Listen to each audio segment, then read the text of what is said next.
Bismillahirrahmanirrahim. Assalamualaikum warahmatullahi wabarakatuh. Selamat pagi semuanya. Semoga kalian sehat selalu ya. Ingat, jangan terlalu sering main kemana-mana dan tetap jaga kesehatan dan protokol kesehatan ya. Nah, kali ini Bu akan membuat materi, yaitu membuat teks petunjuk hemat energi dalam poster. Tolong perhatikan dan simak dengan baik ya. Dan nanti di ujung video ini Ibu sudah menyampaikan tugasnya. Nah, sebelumnya kalian harus tahu apa itu teks petunjuk. Teks petunjuk adalah teks prosedur yang bertujuan untuk memberi panduan atau arahan yang jelas kepada si pembaca. Nah, di sini juga ada ciri-ciri bahasa yang digunakan pada teks petunjuk. Yang pertama, kalian harus membuat bahasa atau menggunakan bahasa dengan singkat, padat, jelas. Kenapa? Karena agar si pembaca petunjuk tersebut mudah memahami kalimat tersebut. Yang kedua, menggunakan bahasa yang berurutan dan teratur. Jadi kalau kalimat petunjuk itu bahasanya harus sesuai urutan ya. Jadi ketika misalkan tahap pertama membuat kopi dalgona. Yang pertama, tuangkan kopi tersebut, kemudian tambahkan air. Jangan tuangkan kopinya kemudian langsung diminum, kan salah ya, bukan seperti itu. Nah, nomor 3, menggunakan bahasa yang tepat sasaran. Jadi kalau kakak ingin membuat petunjuk membuat dalgona, maka gunakan bahasa yang memang petunjuk membuat dalgona. Jangan tulisannya judulnya membuat dalgona, tetapi petunjuk yang kakak tuliskan adalah cara membuat bakwan misalkan, kan beda ya, jauh seperti itu. Nah, kemudian yang keempat yaitu menggunakan kalimat perintah dan bukan kalimat tanya. Ingat, kalau kalimat tanya contohnya seperti apa yang harus kita lakukan setelah ini, itu tidak boleh tertera pada kalimat petunjuk ya. Nah, selanjutnya ada juga jenis-jenis teks petunjuk loh. Petunjuk yang pertama adalah petunjuk menggunakan sesuatu. Contohnya seperti yang tertera pada gambar. Di situ ada dus botol obat ya. Nah, biasanya di situ tertera cara penggunaan obat tersebut.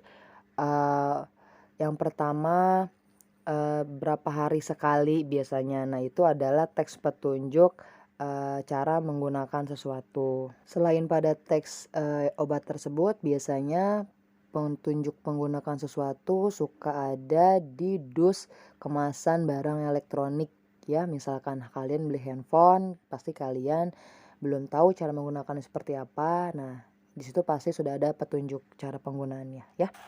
Yang kedua ada contoh petunjuk membuat sesuatu, membuat ya. Nah, di sini biasanya kalian temukan pada kemasan makanan, seperti kemasan makanan mie instan. Di belakangnya pasti ada cara membuatnya. Yang pertama, siapkan mie instan dengan membuka bungkus dan bumbunya. Nah, itu pasti kalian lihat. Coba deh kalian di rumah kalau punya mie instan, kalian lihat di belakangnya pasti ada kalimat petunjuk cara membuatnya. Yang ketiga ada contoh petunjuk melakukan sesuatu. Nah, tertera pada gambar Ibu berikan contoh 5 langkah cuci tangan pakai sabun. Itu adalah cara melakukan cuci tangan menggunakan sabun. Langkahnya ada 5. Yang pertama, kalian nyalakan keran air, basahkan tangan kalian. Kemudian yang kedua, tuangkan sabun dan gosok hingga berbusa, dan seterusnya. Seperti itu. Ini adalah contoh petunjuk melakukan sesuatu. Yang keempat yaitu contoh petunjuk arah atau denah. Biasanya suka terdapat pada surat undangan, seperti pada gambar. Nah, melalui petunjuk arah tersebut, maka si pembaca undangan tersebut tahu di mana letak tempat berlangsungnya acara. Nah, sekarang ada lagi yaitu langkah-langkah membuat teks petunjuk. Yang pertama, kalian harus tentukan jenis teks apa yang kalian ingin buat. Apakah mengenai petunjuk melakukan sesuatu, atau melaksanakan sesuatu, atau membuat sesuatu.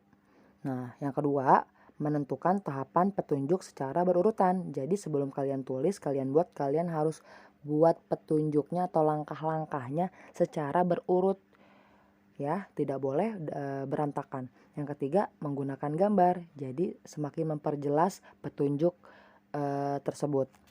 Kemudian isi dalam teks petunjuk itu ada pendahuluan, menentukan keterangan, tahapan kegiatan, dan penutup. Contohnya di sini pendahuluannya adalah dia teks petunjuk membuat sesuatu, membuat kopi dalgona.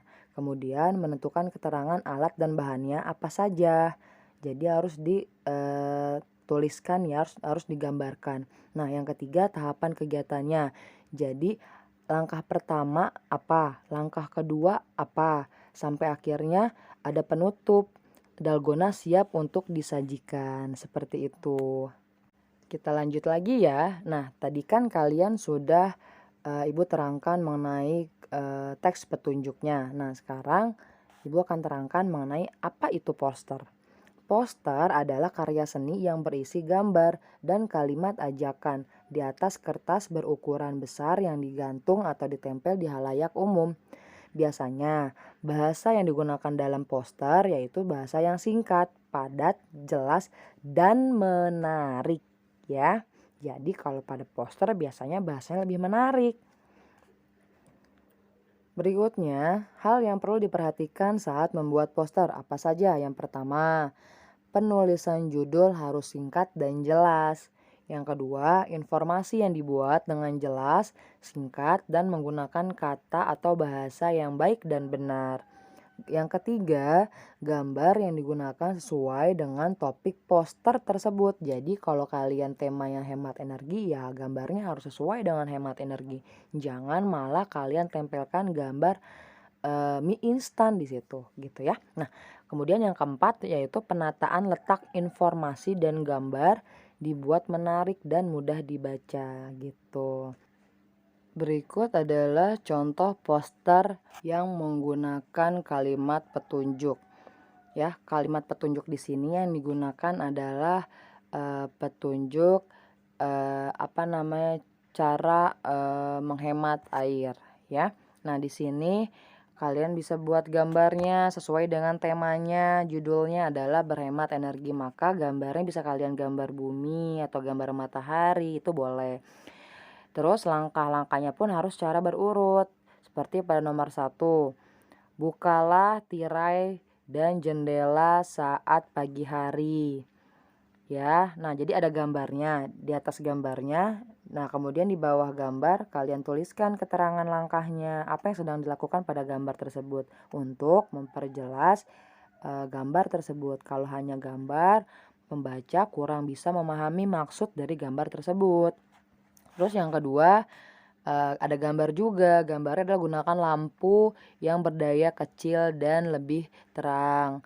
Yang ketiga, matikan perangkat listrik jika tidak digunakan, dan seterusnya. Ini adalah contoh poster yang di dalamnya terdapat petunjuk ya. Jadi poster dan petunjuk saling berhubungan dalam contoh tersebut. Nah, untuk tugas dari evaluasi bahasa Indonesia adalah kalian harus membuat atau menggambar poster beserta kalimat petunjuk cara menghemat air. Nah, apa saja cara-cara menghemat airnya atau petunjuk dalam menghemat air, yaitu kalian bisa lihat di evaluasi yang kemarin sudah kalian kerjakan ya, ada di halaman 62 dan 63 ya. Di sini ada nih Ibu tunjukin ya. Oleh karena itu hematlah air. Mulai dari sekarang kamu dapat menghemat air dengan cara apa? Ini kan kemarin sudah kalian isi ya kemarin. Nah, terus saat sedang menggosok gigi, kemudian menyalakan kembali saat kamu akan kumur-kumur. Lalu gunakan air secukupnya ketika mandi dan seterusnya. Nah, kalian tulis lagi langkah-langkah atau petunjuk cara hemat air ini pada poster yang kalian buat ya. Kalian buat posternya di buku gambar karena kalian juga harus menggambar sesuai dengan petunjuknya. Misalkan di sini ada mematikan keran atau menutup keran air yang saat sedang menggosok gigi. Kalian bisa gambar ada anak sedang sikat gigi, kemudian ada gambar bak mandi dan keran air yang tertutup, seperti itu ya, Bu. Nah, sekian materi dari Ibu. Selamat mengerjakan tugas kalian di rumah dengan baik dan tetap jaga kesehatan masing-masing ya. Wassalamualaikum warahmatullahi wabarakatuh.